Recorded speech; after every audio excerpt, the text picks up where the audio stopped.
Bienvenidas, bienvenidos a todos. Bueno, abrimos las puertas de este colectivo, de este ciclo de investigación y desarrollo de Quincha que estamos llevando adelante desde hace, bueno, varios meses, con la intención de socializar, digamos, esta investigación, de poder seguir enriqueciéndonos con todas las propuestas que van llegando. Hasta el momento hemos relevado unas 6 quinchas, la primera fue chilena, las otras 5 fueron del país. La intención es poder generar una publicación donde poder contar un poco de qué se trata, del estado del arte, de las quinchas, las distintas variantes de las quinchas en Argentina, y a partir de ahí poder empezar a generar propuestas técnicas, ¿no? Hoy vamos a estar compartiendo la tarde con Pablo Capitanelli de Estudio Quinoa de Córdoba. Él nos va a estar contando un poco del recorrido del estudio y de la propuesta a la que han llegado, digamos, en lo que tiene que ver con Quincha. Así que bueno, sin más dilaciones vamos a darle la palabra y la bienvenida a Pablo Capitanelli de Córdoba. Bienvenido, Pablo. Bueno, hola a todos. Nosotros somos Estudio Quinoa de Córdoba, que somos una organización bastante particular porque trabajamos, somos todos arquitectos, pero además de hacer obras privadas, también trabajamos con distintas comunidades marginales, ya sea rurales como urbanas, y bueno, si bien, como decía antes, somos un estudio de arquitectura, terminamos trabajando según la necesidad de cada comunidad, con la tecnología en general, o sea, según lo que haga falta en cada lugar. Por eso yo quería empezar esta presentación con mostrando un poco el camino que nos llevó a esta propuesta de construcción con quincha, que fue recorriendo estos trabajos con distintos grupos de personas, ¿no es cierto? Y con distintas situaciones que fue desembocando en este sistema que es ahora el que estamos utilizando para construir con bioarquitectura. ¿Se ve el cuadro que tengo yo en la pantalla? Sí, perfecto. Les recuerdo a todos que primero Pablo presenta y después hay un espacio de intercambio donde pueden hacer las preguntas que quieran. Mientras tanto pueden ir escribiéndolas por el chat, pero después vamos a abrir ahí como los micrófonos y el chat como para generar un intercambio y una interacción con quienes presentan hoy. Bien. Por un lado, como le decía acá, tenemos como varias líneas de laburo en el estudio. Por un lado, hace desde 2003 que hicimos la primera construcción de bioarquitectura con la arquitecta Isabel Donato en el ecobarrio Villasol, en Sal Si Puedes, y desde entonces que venimos construyendo en bioarquitectura con y principalmente a medida que íbamos realizando distintas obras con dos búsquedas, ¿no es cierto? Como nosotros, particularmente como Quinoa. Una búsqueda de una tecnología más apropiada para la autoconstrucción. Para nosotros eso es fundamental, porque generalmente con las comunidades que nosotros trabajamos es gente que no tiene la posibilidad de pagar para que le hagan una casa, ni mucho menos.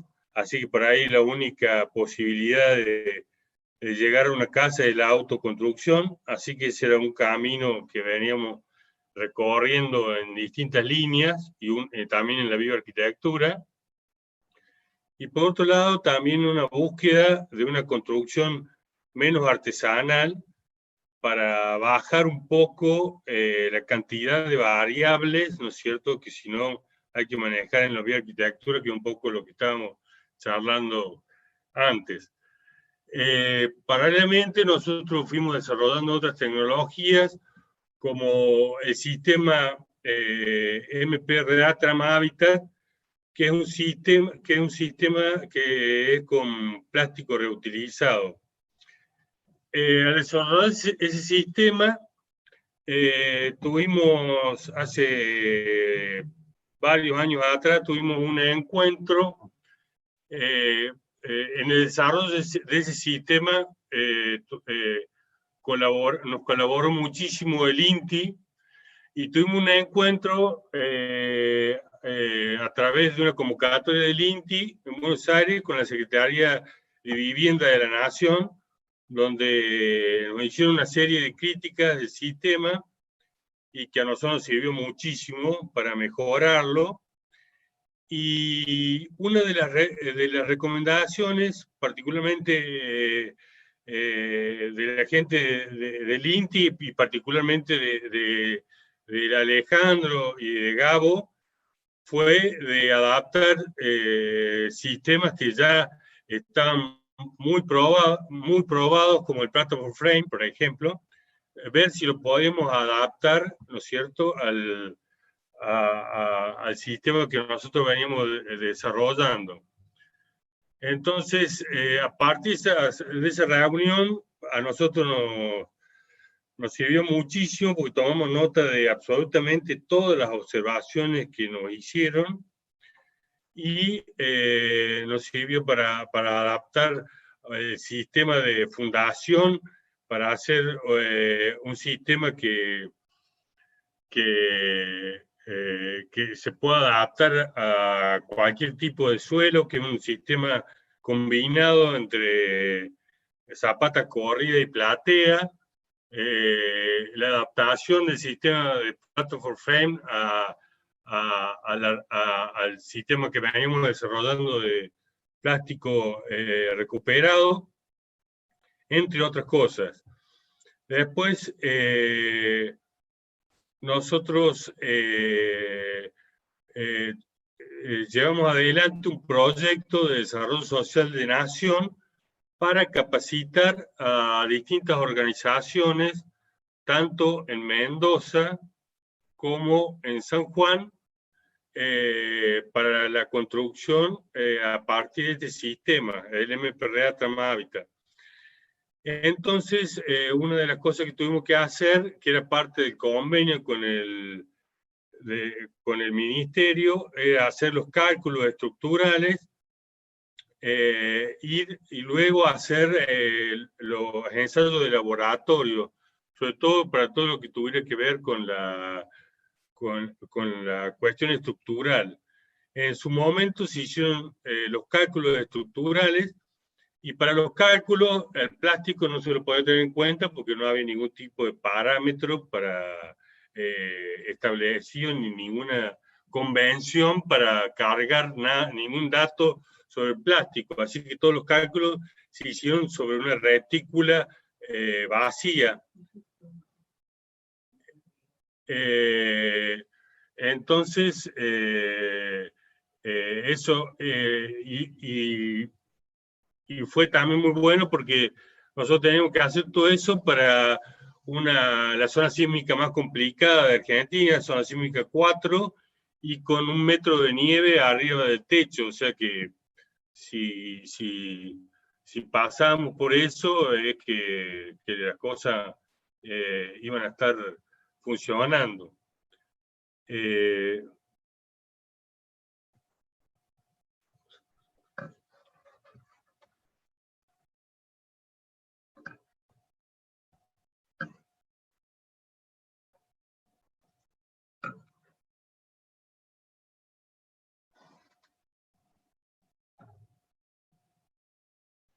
Bueno, acá se ve un poco cómo era originalmente el sistema que venimos desarrollando y cómo nos pusimos a estudiar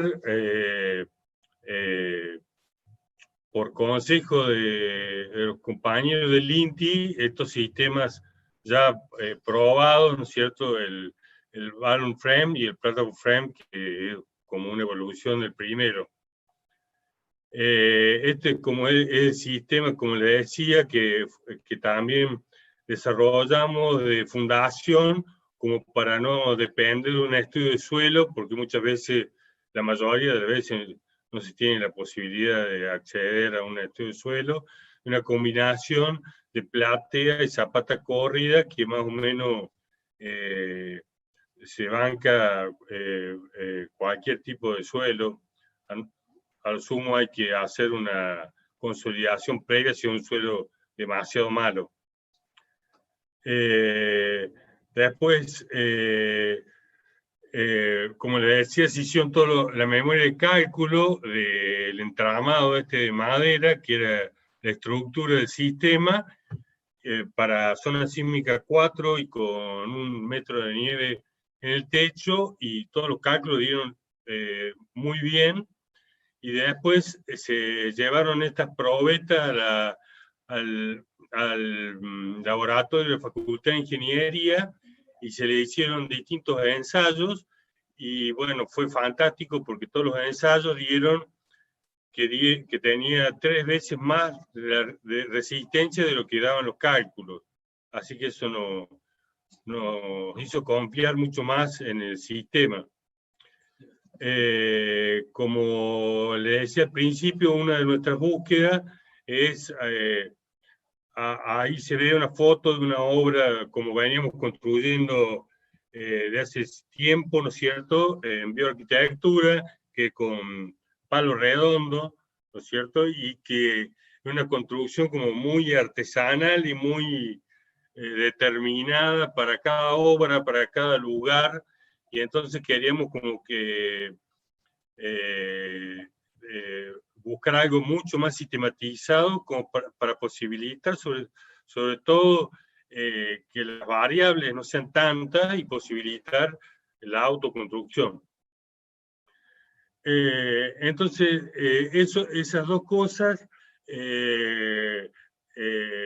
todo lo que nos enseñó el desarrollo del sistema MPRA Trama y esta búsqueda en la bioarquitectura, nos llevó al desarrollo del sistema Biotrama, que le llamamos nosotros, que es un sistema que parte del sistema estructural de entramado de madera para construcción en bioarquitectura.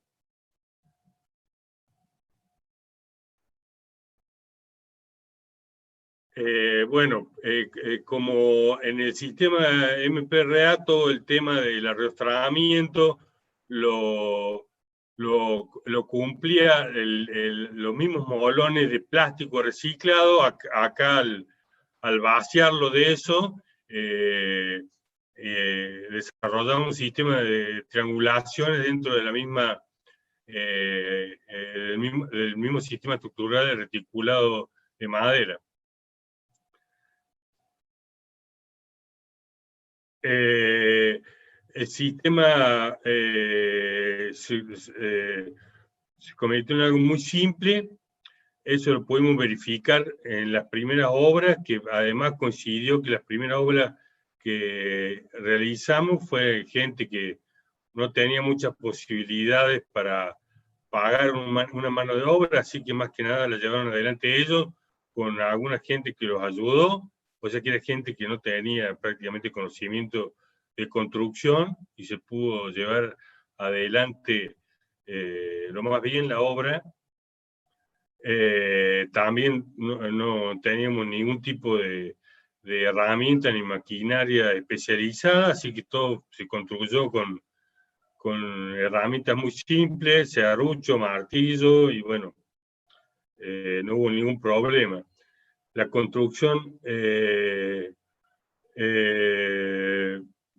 otra cosa importante, que es la foto esta de la derecha, es que también este tipo de sistema nos permite que rápidamente podamos techar la obra, que por ahí es todo un problema, sobre todo cuando se va construyendo con tierra cruda, que por ahí te agarra época de lluvia o de viento o cualquier circunstancia y te dificulta mucho la construcción. De esta manera uno rápidamente techa la obra y después va trabajando en el cerrado y en las terminaciones, y bueno, puede trabajar inclusive aunque llueva afuera. La construcción se hizo muchísimo más veloz, la verdad que casi se redujeron a la mitad los tiempos, y se trabajó en una obra muy limpia, porque al principio se hace todo el sistema de plata de zapata corrida, que nos sirve como de banco de trabajo para armar los entramados y para trabajar toda la obra de ahí más. Se trabaja como una obra absolutamente limpia. Bueno, a eso también le hicimos el tradicional zócalo de piedra para separar la tierra cruda del nivel de piso, y tuvimos que ir experimentando cosas a medida que íbamos construyendo.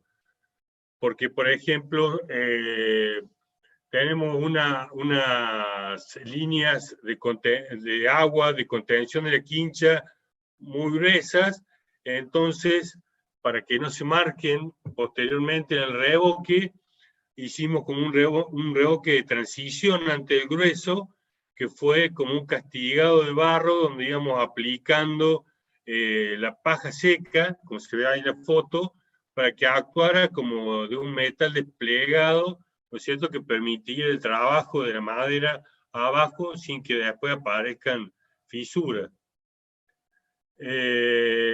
Después hicimos el relleno de quincha, ¿no es cierto?, con diferentes dosajes, o sea, quincha más seca, más húmeda al sur para que tuviera más masa y sea más aislante térmicamente, y quincha más seca al norte para que, si bien también sea aislante, pero que no tenga tanta masa, para que no tenga tanta inercia térmica y que almacene calor, que en el verano se vuelve totalmente contraproducente.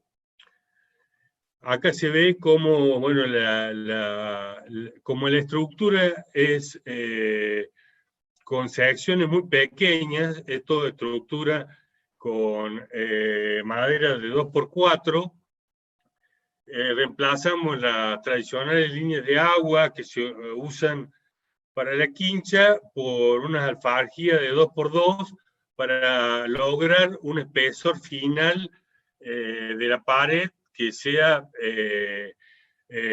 lo suficiente como para garantizar, ¿no es cierto?, la calidad de aislación térmica, ¿no?, del muro.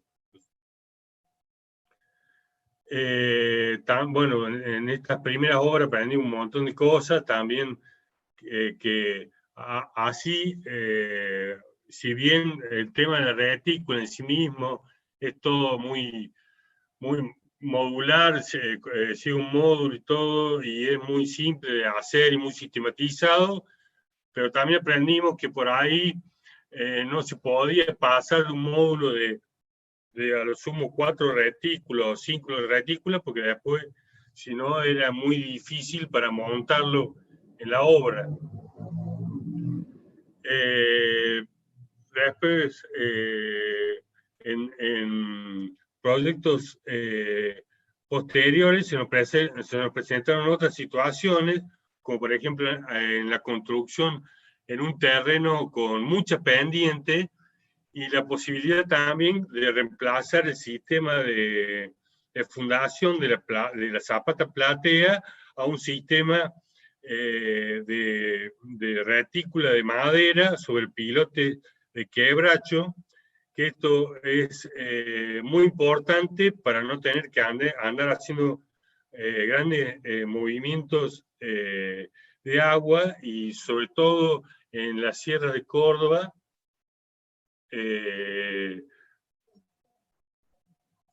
también es muy importante para no entorpecer las escorrentías naturales de la sierra, que tantos problemas nos han traído con las inundaciones que todos ustedes ya deben haber visto las noticias. Bueno, ahora les voy a hablar específicamente del sistema.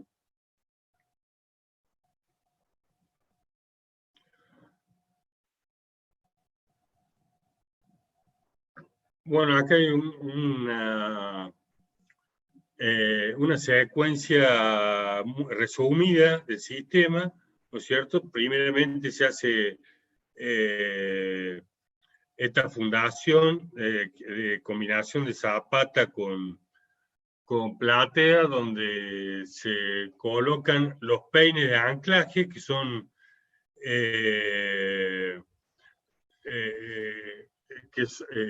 son planchuelas metálicas que tienen soldados vallas roscadas, que se ven ahí, ¿no es cierto?, que van soldadas a los nervios de las zapatas corridas. Acá, como contamos con pocas herramientas de todo tipo, y además estaba en un lugar muy alejado, se hizo una secuencia de llenado para aprovechar al máximo las excavaciones y no tener que andar encofrando.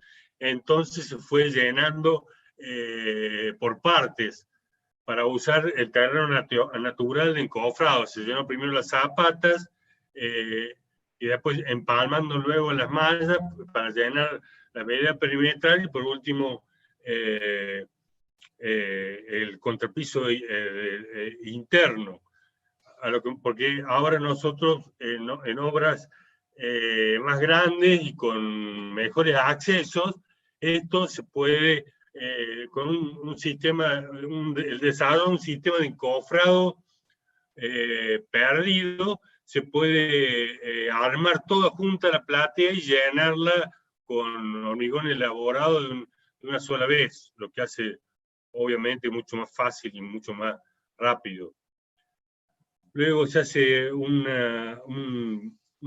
pequeño muro de nivelación, una capa aisladora, sobre todo para proteger la madera de las retículas que van a apoyar ahí, donde siguen sobresaliendo, está calculado el largo de los peines de anclaje para que, como se ve ahí abajo, ya está terminado todo el muro de nivelación y la capa aisladora, y siguen sobresaliendo las vallas roscadas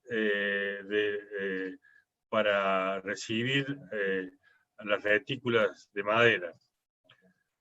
Luego se arma la retícula, como les decía, ya se usa el mismo lugar, que ya es una obra totalmente limpia para escuadrar y para armar y para triangular.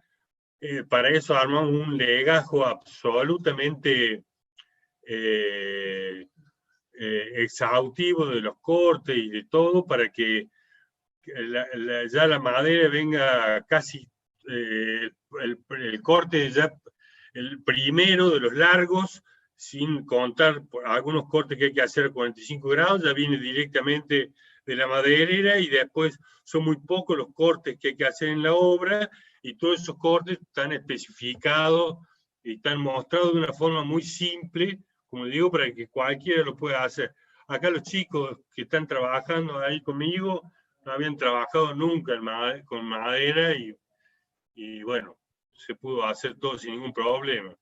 Hay otra cosa que es muy importante para nosotros, por lo menos, que hace tantos años que venimos luchando cada vez que presentamos un proyecto en algún municipio para la aprobación de los planos cuando se presentan de bioconstrucción. El sistema estructural de entramado de madera fue reconocido por la Secretaría de Vivienda de Nación en el año 2018 como un sistema tradicional. Entonces, gracias a esa resolución, el INPRES en el año 2019 también reconoce que, al ser reconocido como sistema tradicional, no se requiere ninguna prueba, ningún ensayo extra a un sistema tradicional para poder construir. Esto nos ha facilitado un montón las presentaciones, ¿no es cierto?, de las construcciones de bioarquitectura en los diferentes municipios. Después presentamos todas las retículas que ya están construidas para realizar las perforaciones, porque como sabemos que después de toda esta movida, seguro que las varillas, algunas varillas se han movido o no. Entonces recién se perfora la retícula después que se presenta toda entera para no errarle en ninguna de las perforaciones. Ahí se separan todas las retículas y se las fija simplemente con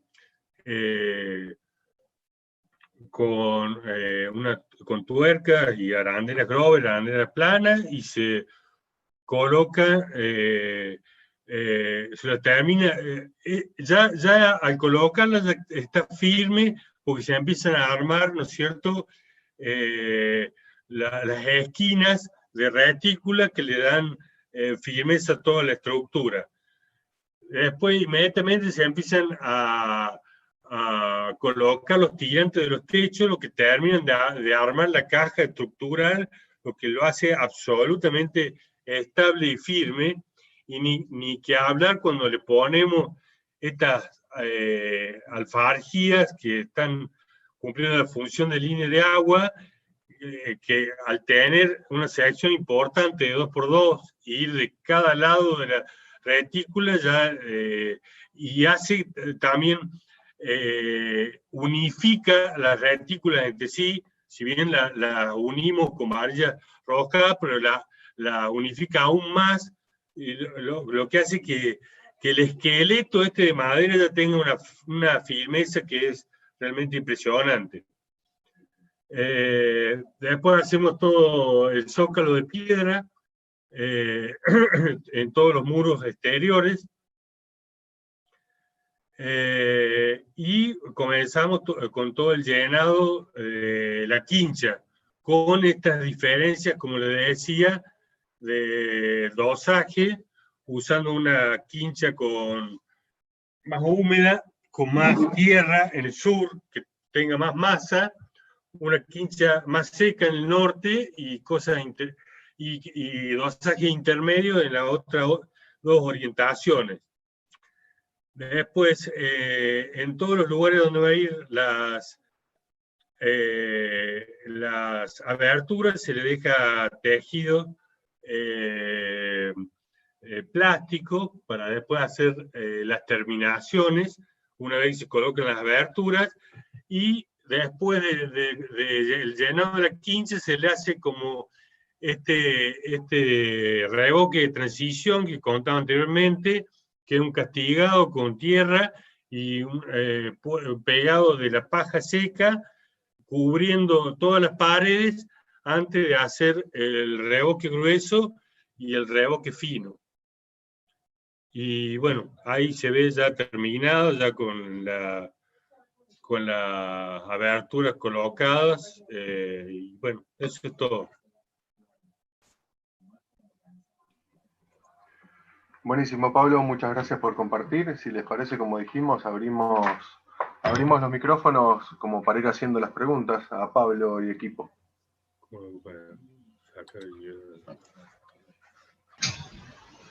Eugenio, estás con el micrófono prendido, no sé si querés preguntar o... No, simplemente lo prendí para estar en la reunión. Bien, el que quiera preguntar, abre micrófono y pregunta, si le parece. Sí, buenas tardes, soy Martín de INTA, de Concordia.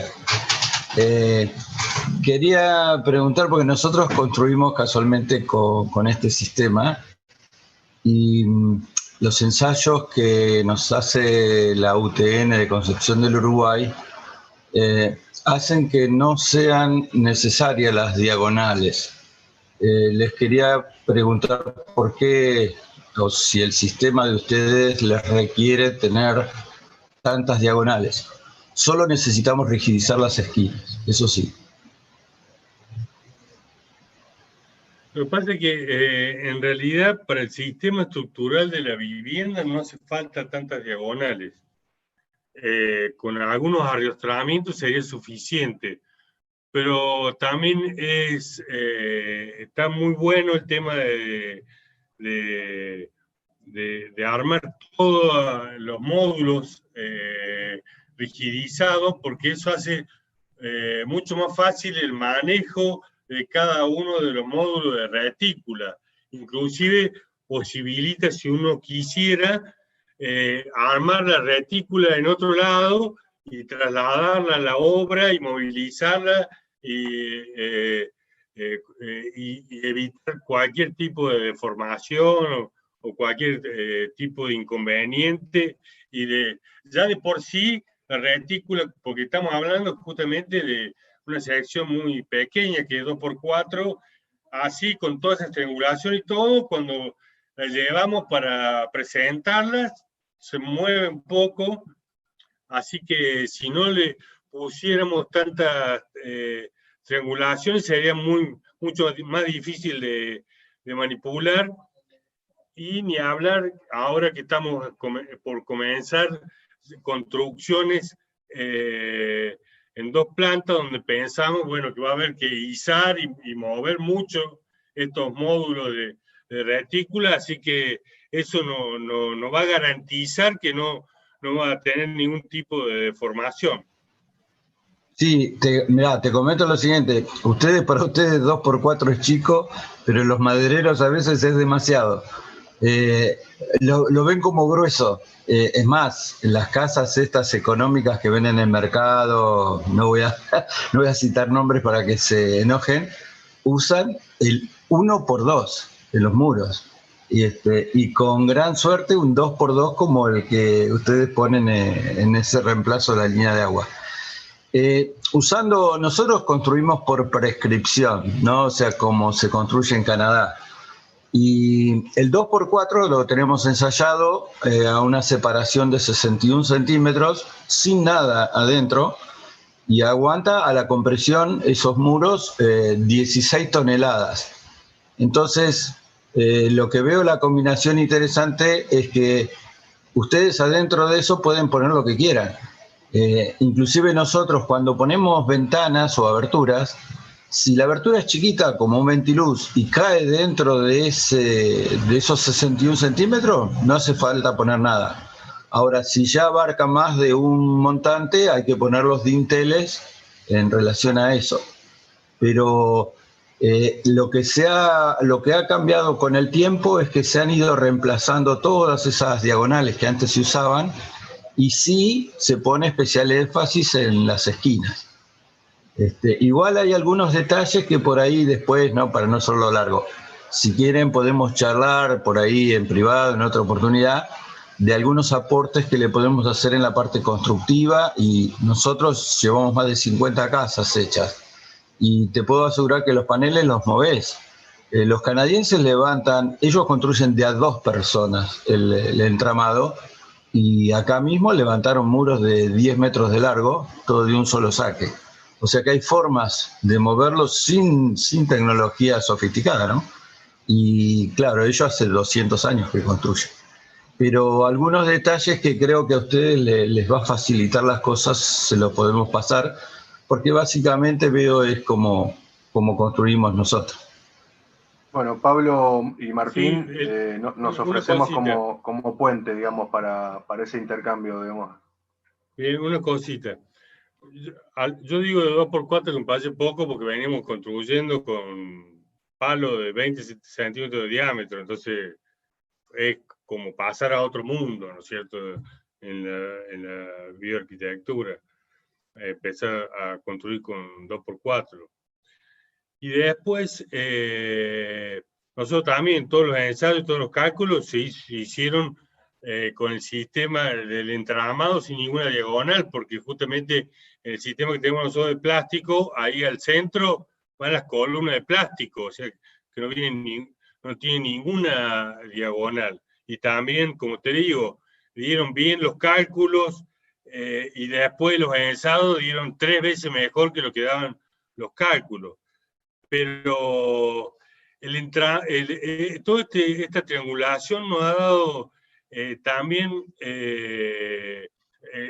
toda esta cuestión de manipulación de los paños de retícula, e inclusive una vez montada, apoyar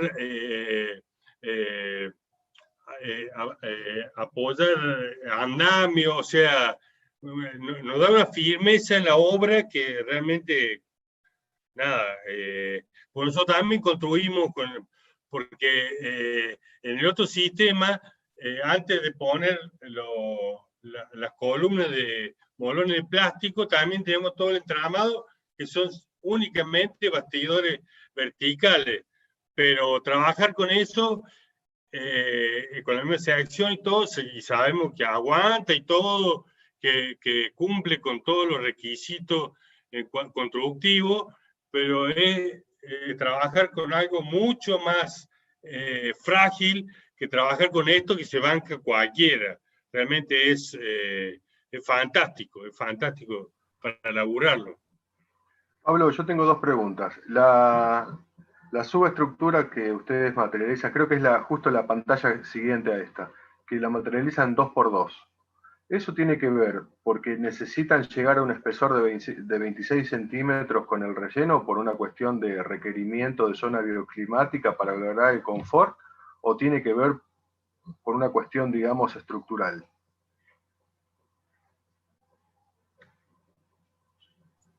No, como te digo, esto fue prueba y error. ¿A qué me refiero? Que cuando lo pusimos para lograr más espesor en el muro, para lograr un muro terminado con revoque de 26-27 centímetros. Ese fue originariamente el sentido de esto. Pero después, al utilizarlo, realmente, nada, como te digo, armamos todo el esqueleto de las casas y hicimos toda la cubierta de techo terminada con cenefa, con todo. Nada, tenés una casa, el esqueleto de la casa, ¿viste? Y una pared súper robusta en cuanto a resistencia, más allá de los números, que como decía recién el compañero, nosotros ya sabemos que simplemente con los parantes verticales cumple con los cálculos y todo para la construcción. Pero la historia de estar laburando ahí y apoyar las cosas y ponerle los andamios apoyando una pared a otra, o sea, nada, se puede trabajar a full antes de ni siquiera empezar a rellenar o hacer el zócalo de piedra. O sea, te queda acá, vos ya la ves a la casa entera, ¿no es cierto? Que eso también está buenísimo, ¿sabes? Porque y como sabemos que estamos como excedidos estructuralmente, eso también fue buenísimo en el laburo con los clientes, porque viendo la casa ahí entera y sabiendo que nos está sobrando estructura, también se pudieron hacer modificaciones, también un poco lo comentaba el compañero, porque uno en el plano ve un plano y después cuando está uno en uno es otra cosa, entonces de pronto se puede abrir una ventana donde no estaba pensado abrir una ventana, porque total, la estructura se banca, o sea, todos esos cambios que te permite verla la casa sin que todavía haya empezado la obra húmeda. Y la segunda pregunta, ahora doy pie a la pregunta de Pablo Costamagna en el chat. La siguiente pregunta es, ustedes tienen como estudio Quinoa mucha trayectoria en construcción con el sistema de pórticos, digamos, ¿no? Con rollizos de eucalipto de distintos diámetros, 18, 20. En el pasaje a esta técnica, digamos, un poco más racional, de madera cerrada, más liviana, digamos, ¿cómo viste esa evolución? ¿En qué notaste, digamos, recién mencionabas en la cuestión del tiempo, de la limpieza, de muchos factores, pero a nivel operativo y a nivel económico, ¿qué comparación haces? Mira, el resultado más claro es que en la construcción de la otra vivienda tenía que haber gente que ya tenía experiencia cuando laburábamos con rollizo, que tuviera cierta experiencia, y además también tenía que haber cierta cantidad de gente, porque levantar un poste de 20 centímetros de diámetro, de 7 metros de altura, o sea, nada, había que levantarlo entre 3 o 4 personas.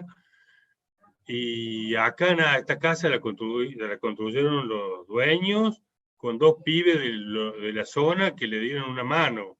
O sea, entonces eso es, y en los dos sentidos, en el sentido del conocimiento y en el sentido del manejo de pesos y movimiento y técnica. O sea, no fue una observación mía, fue lo que pasó en la obra, ¿no es cierto? En la otra obra requiere como un seguimiento mucho más del nudo, de donde se va a encontrar un palo con el otro, triangulando, etcétera, etcétera, porque también está manejando cargas muchísimo más importantes. Entonces, por ahí no le puede errar en esas cosas porque después va a tener problemas. Y acá nada, fue todo muchísimo más fácil el hacerlo, como te digo, y hasta nos dio ese margen, porque sabíamos que estábamos sobrados de estructura para de pronto, donde no estaba planificado, abrir una ventana y ya con el techo puesto de la casa. O sea, no, es una diferencia gigantesca. Bien, ¿y qué métodos, qué método de unión? Mi hija se la presenta. ¿Qué método de unión usaron para, ahí pregunta Pablo, qué método de unión usaron para los paneles, clavos, tornillos, ambos? ¿Qué claro, porque todavía no tenemos, ahora ya en las cooperativas hemos comprado, porque esto desde el apunte que nos pasó el Gabo del Platform Frame, que decía que teníamos que clavarlo o con neumático de 80 milímetros o con torsionado de 4 pulgadas. Acá todavía estamos con martillo nomás, así que torsionado de 4 pulgadas. Ahora ya hemos podido comprar las pistolas paleteras para darle con el neumático, lo que todavía no lo hemos probado en la obra, pero va a hacer las cosas, pero muchísimo más fácil. Bueno, sin saberlo, los presento, esa documentación que nosotros les compartimos. Bueno, uno de los generadores fue Martín Sánchez Acosta, que te acaba de hacer alguna pregunta de INTA, y bueno, Nicolás Akovich, Ana Ferraro, cronaviller de INTA, así que bueno, nos alegramos que haya servido. Muchísimas gracias, porque realmente nos sirvió muchísimo para empezar con todo esto y para desarrollar ambos sistemas, nos sirvió muchísimo. Hola, ¿puedo hacer una pregunta, una consulta? Adelante, Mirta. Sí, Mirta, soy Mirta de Tucumán. Me interesaba saber, porque se habla o se hace una clasificación de quincha húmeda, semihúmeda y seca, diferenciándola exactamente de la región, porque bueno, nosotros en el norte es una quincha plástica, por así decirlo, bien fluida para aplicarla en las llamas sobre todo. Entonces, la primera consulta es en qué basarse o en qué se basan ustedes para diferenciar en ese diferente grado de consistencia plástica de la tierra. Llevan más paja, o sea, a su vez, estas 3 diferenciaciones implican diferentes contenidos de paja, de fibra, diferentes dimensiones, y vinculado a esto, el tratamiento de la madera, ¿necesita un tratamiento previo o es simplemente la madera que yo la compro en el corralón o en un aserradero, o le tengo que hacer un tratamiento cuando voy a aplicar sobre todo una quincha húmeda? Que considero que se refiere a que tiene como barbotina ya mezclada con paja. Entonces me quería clarificar esos conceptos de esa clasificación de acuerdo al contenido de agua que pueda tener la preparación de ese barro. No, disculpa, no sé si terminaste, Mirta. ¿Perdón? Sí, terminé, perdón. Quiero hacerte otras preguntas, pero referida a ese tema sí ya terminé. Sí. El tema de la quincha es la proporción de paja con respecto a la masa de tierra con agregado. La barbotina. Exactamente. O sea, la del norte es mucha paja y solamente barro que la aglomera un poco como para poder trabajarla, ¿no es cierto? fácilmente, no trabajamos la quincha totalmente seca, y en el sur con mucha presencia de tierra en el dosaje, ¿no es cierto? Esa es la diferencia. Y después, en cuanto a la protección de la madera al quedar encapsulada dentro del barro y de la tierra no requiere ninguna protección especial. O sea, no lleva ningún tipo de tratamiento, salvo el que ya viene al momento de comprarla. Exactamente. Nosotros eso, ahora con este sistema no hemos verificado, porque son cosas que estamos haciendo en estos últimos años. Pero con la construcción con palo redondo, que tenemos construcciones ya de bastantes años, nos hizo cambiar el sistema de anclaje. Antes empotrábamos los palos en los cimientos de hormigón armado, y las casas ya de 5 o 6 años nos pasaba que se empezaba a podrir la madera justo cuando salía del hormigón. Y no era porque se filtrara agua, sino que justamente condensaba en la separación esa que se produce entre la madera y el hormigón, por lo que nos hizo que los anclajes después los hiciéramos externos y hiciéramos que el palo saliera desde afuera del cimiento de hormigón armado. Pero después el palo dentro del barro nunca hemos tenido problemas desde todos los años que venimos construyendo. Perfecto. Dale, después te quería hacer otra consulta sobre la parte operativa de la colocación o la aplicación del reboque. Hablabas primero de un revestimiento, de un reboque como de agalle, que va directamente a la estructura, y después recién viene el reboque grueso, lo que sería el reboque grueso y el reboque fino. Todo es de tierra, ¿no es cierto? Las tres capas involucran también el material tierra, ¿no es cierto? ¿Hay se aplica directamente de forma manual o por ejemplo, en la última, que es más fina, utilizan algún aparato, o todo es manual? No, todo es manual, y con cuchara. Es más, y en la fina también, eso lo hemos ido viendo a través del tiempo, ¿no es cierto? Es muy importante el trabajo, porque el bruñido del fino va a ser a la protección de todo el muro. O sea que claro, ese último trabajo del reboque fino es fundamental. Es fundamental. Hemos encontrado algunas herramientas muy simples, pero que le hemos encontrado, como la llana esa japonesa, que se llama, que permite, ¿no es cierto?, como el laburo final, exactamente, que protege después muchísimo al muro sin dejar de tener claro de que cada tanto el muro de tierra cruda necesita un mantenimiento, como ha sido históricamente. Mantenimiento. ¿Puedo hacer una acotación, bueno, Alejandro? Adelante, sí, abran micrófonos, pregunten en confianza, para eso es este espacio. Sí, no, quería hacer una acotación en cuanto al tema de la madera. Yo soy ingeniero forestal, así que vengo del lado de la tecnología de madera. Los constructores nos enseñaron cómo construir, pero nosotros vemos cómo aplicar los productos. La madera conviene preservarla. Inclusive les anticipo que si ustedes usan pino, y sobre todo en Córdoba, Santa Fe, Buenos Aires, Entre Ríos, están propensos al ataque de un taladro que es del pino, se llama Ilotrupes bayulus. Hoy casualmente estuve respondiendo una consulta, es el típico taladro que uno escucha el ruido y después cae el aserrín.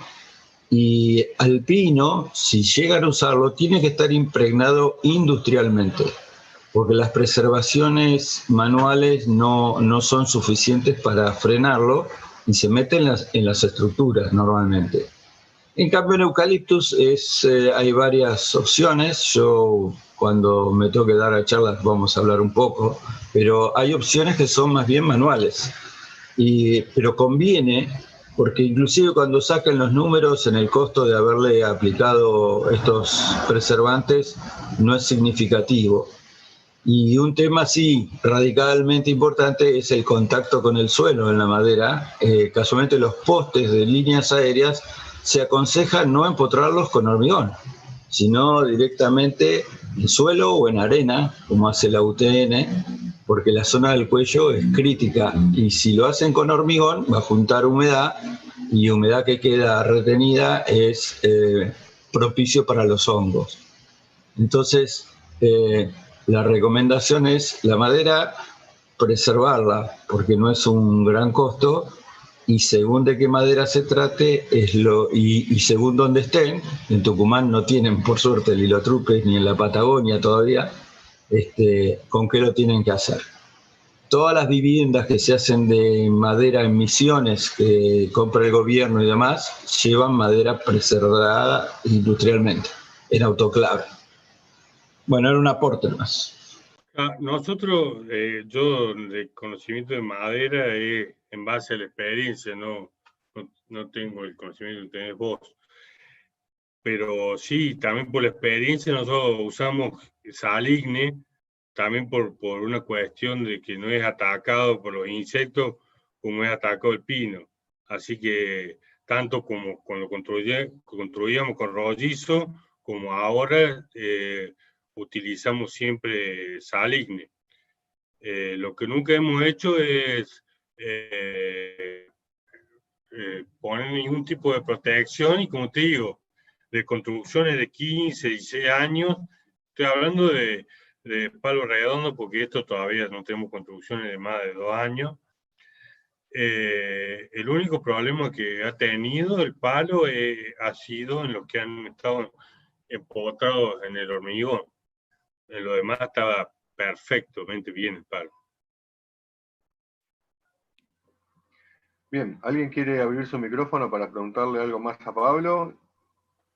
Sí, hay una pregunta que me queda, que es en la relación entre la madera y estos hormigones, si no tienen, en base a la cantidad de madera que tienen esta tabiquería, fisura, ya sea por contracción o dilatación diferencial entre uno y otro.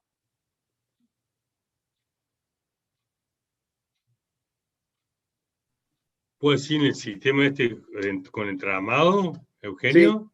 Sí, sí. No, porque vos viste que entre lo que es la platea y la zapata, después vienen unas hiladas de ladrillo, donde tiene como se ve ahí, y que eso justamente hace de junta elástica, ¿no es cierto?, entre lo que es la rigidez del hormigón y lo que es el entramado de madera.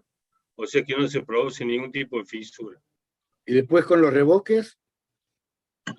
Y porque después sigue, se le hace un muro un zócalo de piedra como veníamos haciendo las construcciones con palo redondo.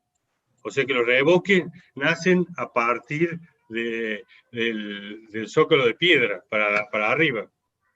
Pero el tabique resulta estable y no aparecen fisuras superficiales y cosas por el estilo. No, para nada. Porque justamente... Igual Pablo, todos los revoques que estamos viendo son de tierra, ¿verdad? Con todos los revoques son de tierra. Y además fue muy importante eso que nada, lo hicimos porque sí, porque tuve un problema. Fue muy importante ese revoque de transición donde le metimos como un entramado de paja que también hizo como como si uno le pusiera en una construcción tradicional un metal desplegado para que no se te marque el revoque con la estructura, ¿no es cierto? Eso fue fundamental. Después que hicimos eso no tuvimos más problemas de fisura ni de nada.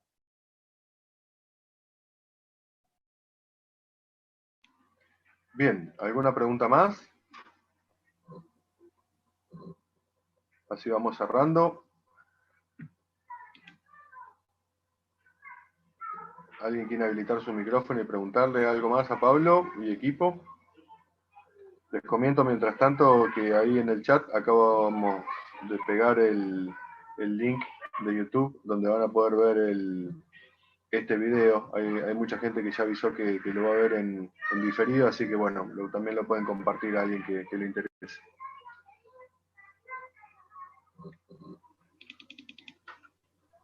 Bueno, Perfecto. si no hay ninguna... Yo por mi parte agradecer.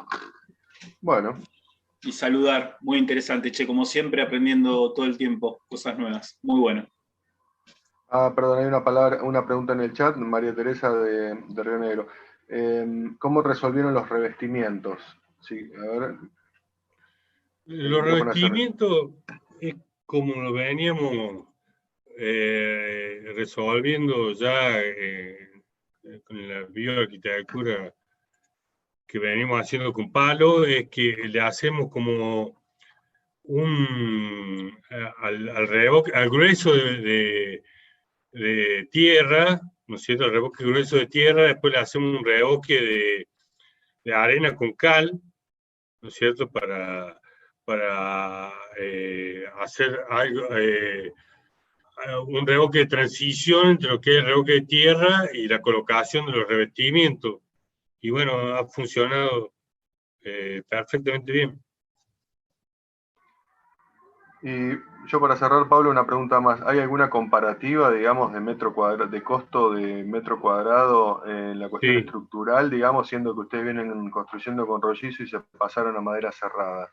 Sin contar la mano de obra, obviamente, para la madera... No, pero contando la mano de obra también, porque a nosotros nos interesa, contando la mano de obra,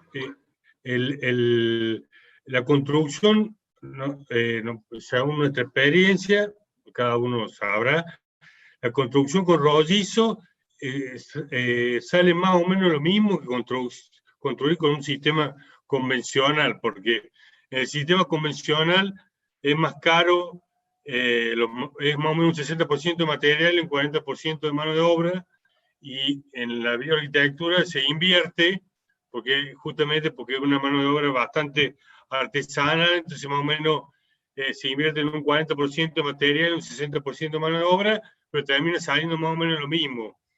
Con este sistema hemos bajado un 40%, o sea, nos salió un 60% de lo que sale el metro cuadrado de construcción convencional, y también se bajó casi a la mitad los tiempos de construcción. Esta casa de 70 metros cuadrados se construyó en 5 meses y pico. Bien. ¿Alguna otra pregunta por ahí? Ale. Sí. Hola. Adelante, Sebastián. Gracias. Hola. La Rioja, ¿no? Sí, Chilecito, La Rioja. Una consulta. En un momento mencionaste que estabas por empezar a construir en 2 plantas. Mi pregunta es, ¿para eso consideran trabajar con las mismas secciones de montante o tendrías que aumentar la sección de la madera? No, porque como te decíamos antes, como ahí te aclaró el compañero de allá de Mesopotamia, no está sobrando estructura acá. Perfecto. O sea que se la banca lo más bien para 2 plantas, pero súper bien. Inclusive, nosotros, como te decíamos, partimos del platform frame, que está pensado también para 2 plantas, y no tiene todas las triangulaciones que nosotros le ponemos, o sea que eso también nos hace sentir muy seguros en la construcción. Bien. Bueno, gracias. Bueno, si no hay más preguntas, vamos cerrando la tarde. Muchas gracias, Pablo y equipo, por compartir. No, muchísimas gracias por dejarnos participar. Realmente son fantásticos estos encuentros. Bien, yo les comento que estamos trabajando en la edición de todos los videos anteriores, que son unos 6, no solamente de videos de presentación de quinchas de distintos desarrolladores de todo el país, sino también en algunos videos hicimos reuniones de debate como un conversatorio con respecto a todas estas temáticas, digamos, ¿no? También lo vamos a editar y lo vamos a poner a disposición. Y bueno, y vamos a formatear toda la información que recopilemos en el semestre, en este primer semestre del 2021, para darle forma a una publicación, con lo cual seguramente vamos a estar molestando a todos los que han presentado y vamos a estar compartiendo con quien esté interesado en entender un poco de este estado del arte de la quincha en Argentina. Esta es la primera reunión que tenemos ampliando este espacio. Hasta ahora fue un grupo de investigación que fue tomando forma y volumen.